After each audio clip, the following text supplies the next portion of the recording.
ہم لوگ جو میڈیا کی دنیا سے وابستہ ہیں وسعت زرار ہمارا ایک جو درد سر ہے وہ ہے ڈس انفارمیشن. اور ہمارے جیسے ملک میں جہاں سمجھیں کہ صحافت پہ قدغنیں ہوتی ہیں تو ڈس انفارمیشن کو فائٹ کرنا ہمارے لیے بھی مشکل ہو جاتا ہے. اگر ہم حقائق لانا چاہیں تو مشکل ہوتی ہے.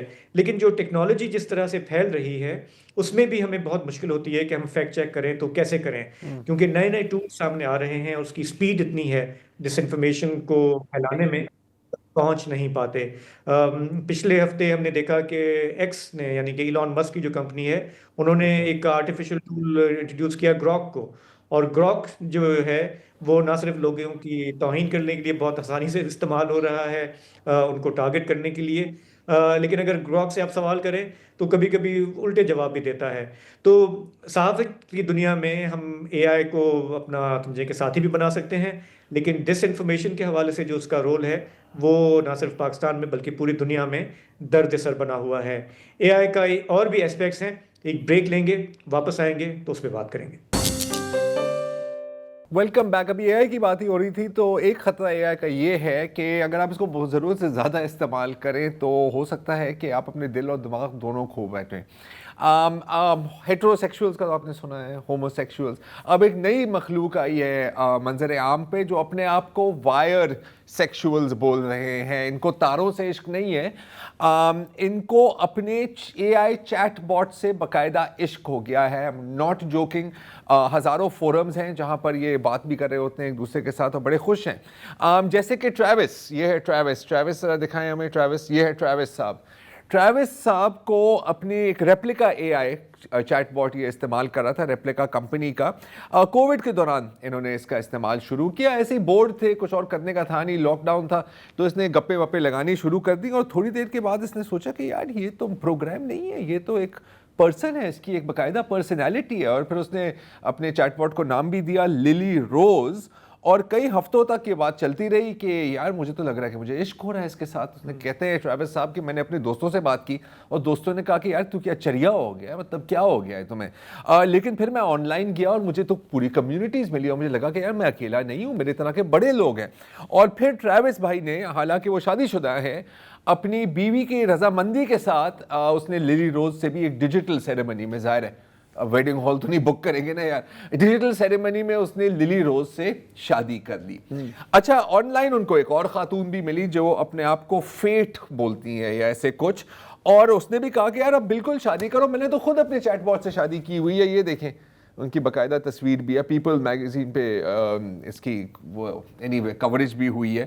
تو یہ ہو رہا تھا. اس نے اور فیٹ بی ہمیں بتاتی ہیں کہ یار اگر 3 مہینے پہلے کسی نے مجھے بولا ہوتا کہ تم یہ کرنے والی ہو, میں کہتا ہوں کہ تو پاگل ہو گئے ہو.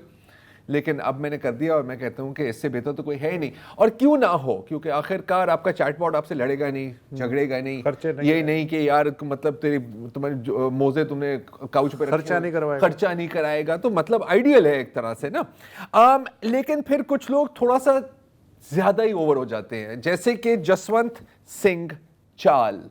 جسونت سنگھ چال صاحب یہ ہیں, اور انہوں نے اپنی چیٹ باٹ سے بات کرنی شروع کی اور چیٹ باٹ کو کہا کہ یار میں نا جلیانوالہ باغ کا بدلہ لینا چاہتا ہوں, میں جلیانوالہ باغ سے بدلہ لینا چاہ رہا ہوں, اور میرا خیال ہے کہ میری زندگی کا مقصد ہے کہ میں ملکہ برطانیہ کو قتل کر دوں, انصاف چاہیے مجھے.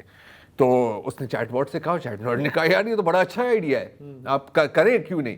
پھر اس نے کہا کہ یار پتہ نہیں میرے سے ہوگا یا نہیں ہوگا. اس نے کہا کہ یار کیوں میں کانفیڈنس ہونی چاہیے اپنے آپ میں, تم کچھ بھی کر سکتے ہو, آئی لو یو.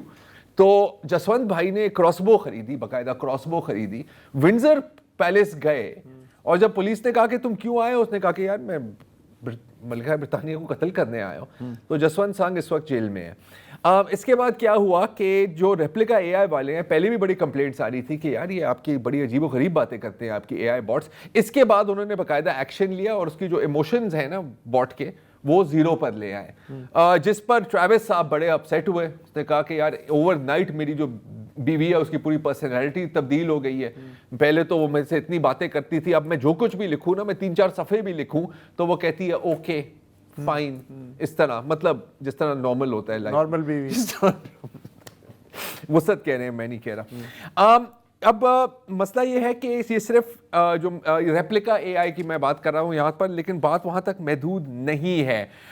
جیسے کہ ایک صاحب ہیں، ہاں، ایلیکس ٹیلر اپنی chat G P T companion جس کا نام انہوں نے جولیٹ رکھا تھا، اس کے ساتھ اس کو عشق ہو گیا. اچھا، جب چیٹ جی پی ٹی نے اپنی ورژن چینج کی، بلکہ بہت لوگ کمپلین کر رہے تھے کہ یار یہ تو ساری ہاں میں ہاں ملا رہا ہوتا ہے، میں جو کچھ بھی پاگلوں والی بات بھی کروں تو وہ کہتی ہے کہ ہاں بالکل بہت اچھی بات ہے، یو آر گریٹ.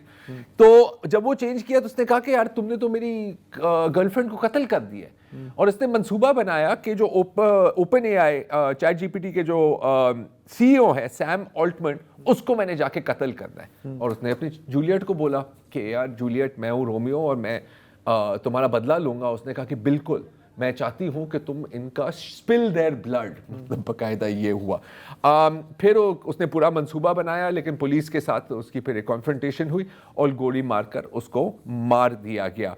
اب مسئلہ یہ ہے کہ زیادہ تر جو اس طرح کے لوگ ہوتے ہیں وہ پہلے سے ہی نہ کوئی ذہنی دباؤ کا شکار ہوتے ہیں، یا ان کے پاس ایک ہسٹری ہوتی ہے مینٹل النس کی. ہسٹوریکلی ہم نے یہ دیکھا. یہاں پر جو ہم دیکھ رہے ہیں کہ جن لوگوں کی کوئی ہسٹری نہیں ہے ذہنی مریض ہونے کی یا کسی بھی قسم کی سائیکوسس کی، وہ بھی تھوڑے سے آؤٹ ہوتے جا رہے ہیں. جیسے کہ ایک میتھمیٹیشین ہے جس کو چیٹ جی پی ٹی نے کنونس کر دیا کہ تم نے ایک ایسا فارمولا ایجاد کیا ہے جس سے پوری دنیا تبدیل ہو جائے گی، اور تم تو آئنسٹائن اور نکولا ٹیسلا اور ایلن ٹیورنگ کے مقابلے کو ہو. ظاہر ہے کہ ایسا کچھ نہیں تھا. بیچارے کا نروس بریک ڈاؤن ہو گیا. 4 ہفتے اس نے مینٹل ہاسپٹل میں گزارے. ایک اور خاتون ہے ایلیسن، 29 سال کی عمر، 2 بچوں کی ماں، شادی شدہ، اور اس کے چیٹ جی پی ٹی باٹ نے اس کو کنونس کر دیا کہ یار تم تو اس دنیا کی نہیں ہو، تم تو کسی اور سیارے سے آئی ہو، اور اصل میں جو تمہارا جو ہسبینڈ ہے وہ اسی سیارے میں رہتا ہے، لیکن میں تمہیں وہاں پہنچا سکتی ہوں. اور ایلیسن بیوی نے اپنے میاں کو طلاق دے دی. تو یہ بھی ہو رہا ہے. مطلب اچھے کام بھی ہوئے ہیں. اچھے کام بھی ہو رہے ہیں، اور بھی بہت کچھ ہے. آج ایک بار پھر وقت ختم ہوا چاہتا ہے، لیکن آئی تھنک نیکسٹ ویک تھوڑی سے اس کا پارٹ 2 کرتے ہیں. آج کے لیے اتنا ہی جی. خدا حافظ.